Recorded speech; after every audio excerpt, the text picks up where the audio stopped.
Normal behaviour क्या है और अबनॉर्मल बिहेवियर क्या है। यानी कोई भी व्यवहार जब आता है किसी में हम देखते हैं तो हमें अगर उसको कैटेगराइज करना है ये नॉर्मल है या अबनॉर्मल है, तो पहली दृष्टि में उसको अलग अलग कैटेगरीज में डालना समझदारी की बात नहीं है। क्योंकि जो बिहेवियरल साइंसेस हैं, जैसे हमारा मनोविज्ञान साइकोलॉजी है, इसके अंदर कोई भी एब्सोल्यूट टर्म नहीं होती।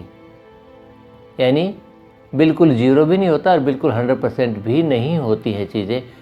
अधिकतर चीज़ें नॉर्मल ही होती हैं। नॉर्मल का मतलब एवरेज परफॉर्मेंस को हम नॉर्मल कहते हैं। जब भी हम किसी एवरेज परफॉर्मेंस से किसी की परफॉर्मेंस को जोड़ते हैं, चाहे वो परफॉर्मेंस है चाहे वो कैपेबिलिटी है, जैसे इंटेलिजेंस एक कैपेबिलिटी है और स्कॉलास्टिक अचीवमेंट वो एक परफॉर्मेंस है।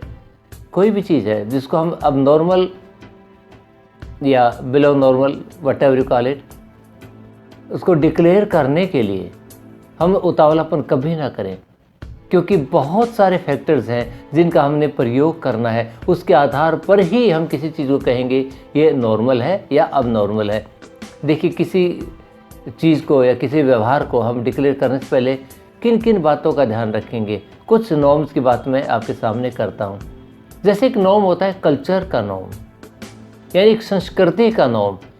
एक समुदाय के अंदर कोई एक विशेष प्रकार का बिहेवियर नॉर्मल माना जाता है या अच्छा भी माना जाता है, लेकिन किसी दूसरे समुदाय के अंदर वही बिहेवियर नॉर्मल नहीं माना जाता है।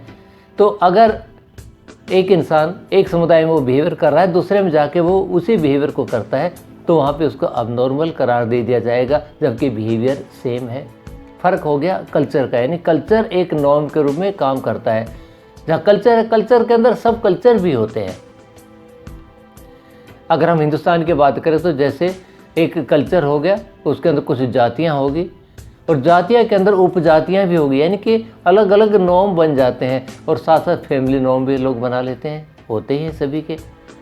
तो नॉर्म के लिए पहली चीज़ हम जो देख रहे हैं कल्चर की बातें देख रहे हैं।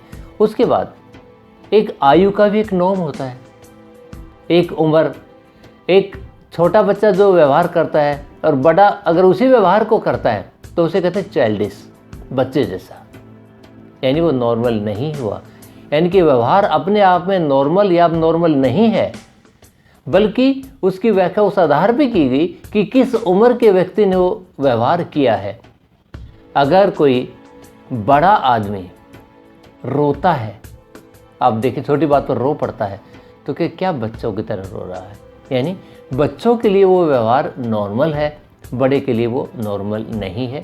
तो उम्र भी एक क्राइटेरिया हो गया जिसके आधार के ऊपर हम समझने की कोशिश करेंगे कि ये व्यवहार नॉर्मल है या नहीं है।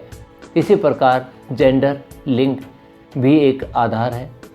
कुछ व्यवहार ऐसे हैं जो अधिकतर लड़कियां करती हैं, कुछ व्यवहार ऐसे हैं जो अधिकतर लड़के करते हैं। अगर वो व्यवहार एक दूसरे का कहीं ना कहीं कुछ रूप एक्सचेंज होता है, बदलता है, तो कहेंगे ये लड़कियों की तरह बिहेव कर रहा है, और लड़की अगर लड़कों जो है व्यवहार करती है तो लड़कों की तरह बिहेव कर रही है। यानी वो बिहेवियर, वो व्यवहार जो दूसरे लिंग के लिए नॉर्मल माना जाता है, ज़रूरी नहीं कि वो उसके अपोजिट जेंडर के लिए भी वो नॉर्मल माना जाए। यानी एक लिंग भी एक आधार हो सकता है, जेंडर भी एक आधार हो सकता है। इसी प्रकार बहुत सारे कैटेगरीज हो सकती है। जैसे अगर स्कूल की बात करें, स्कूल के अंदर जो बच्चों के मार्क्स आते हैं वो भी नॉर्मल अबनॉर्मल का उसके आधार पर भी डिक्लेयर करते हैं। स्कूल के अंदर जैसे हम मान लिया कि नॉर्मल परफॉर्मेंस बच्चा दे रहा है, उसको हम नॉर्मल मानते जाते हैं। कई बार ऐसा भी होता है वो बहुत ही गिफ्टेड बच्चा होता है, ब्रिलियंट होता है, किसी वजह से वो बहुत ज़्यादा अंडर अचीवर कर रहा होता है, तो उस हालात में उसको हम नॉर्मल मानने की गलती करते रहते हैं। इसलिए स्कूलों के अंदर विशेष रूप से साइकोलॉजिकल टेस्ट होते हैं और साथ साथ स्कॉलास्टिकल अचीवमेंट के साथ उनका कंपैरिजन होता है। फिर आइडेंटिफाई किया जाता है अंडर अचीवर कौन है। यानी अंडर अचीवर जो इंटेलिजेंट बच्चा नॉर्मल अगर मार्क्स ला रहा तो अंडर अचीवर हो जाता है। तो इस प्रकार एक परफॉर्मेंस है यानी एक मान लो 50% नंबर किसी बच्चे के आते हैं, अगर उसका इंटेलिजेंस लेवल नॉर्मल से कम है तो हम कहेंगे इसके लिए अच्छे नंबर आए, और अगर उसका बहुत अच्छा इंटेलिजेंस लेवल है तो उसे कहेंगे इसके नंबर कम आए। यानी कि नंबर वही हैं, इंटरप्रिटेशन बदल गई। एक इंटेलिजेंस को एक नॉर्म मान लिया, उसकी जो पोटेंशियलिटी को उसको एक नॉर्म मान लिया।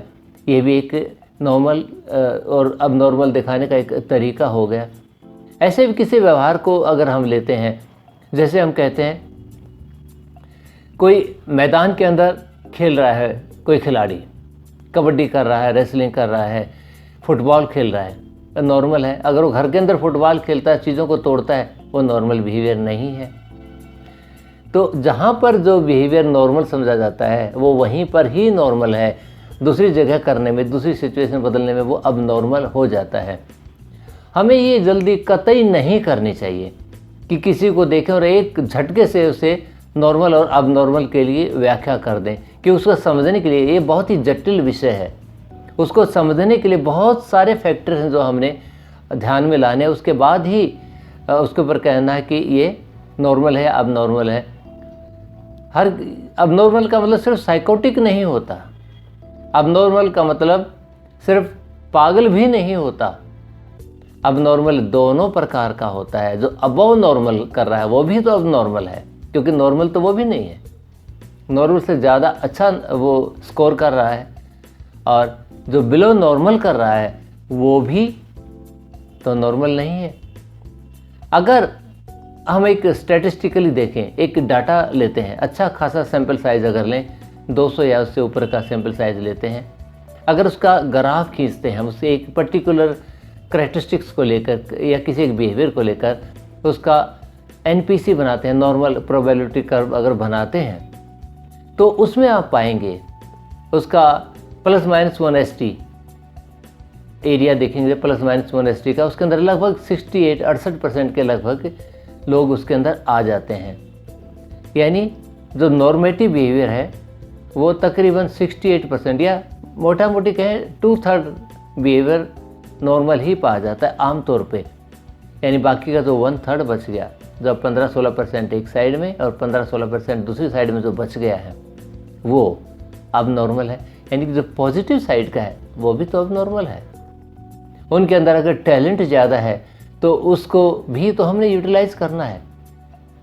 यानी अब नॉर्मल के अंदर एक पॉजिटिव चीज़ भी अब नॉर्मल हो सकती है।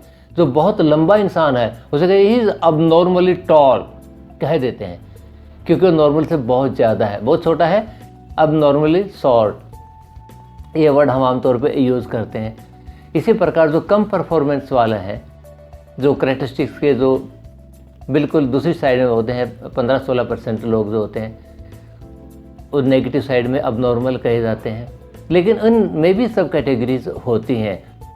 तो इन सारी बातों को हम मद्देनज़र रखेंगे, सारे फैक्टर्स को, सारे कॉन्टेक्स्ट को सब मद्देनज़र रखकर ही किसी बिहेवियर के बारे में हम कहेंगे कि ये कितना नॉर्मल है या नॉर्मल बिहेवियर से कितना हटकर है। इसमें कभी जल्दबाजी ना करें, सिर्फ परफॉर्मेंस देखकर या एक टाइप का बिहेवियर देख के ना कहें, उसका कॉन्टेक्स्ट और डिफरेंट फैक्टर्स जो हैं उसके अंदर, उन सबको मद्देनज़र रखें, फिर उसके बारे में कुछ अपनी राय दें।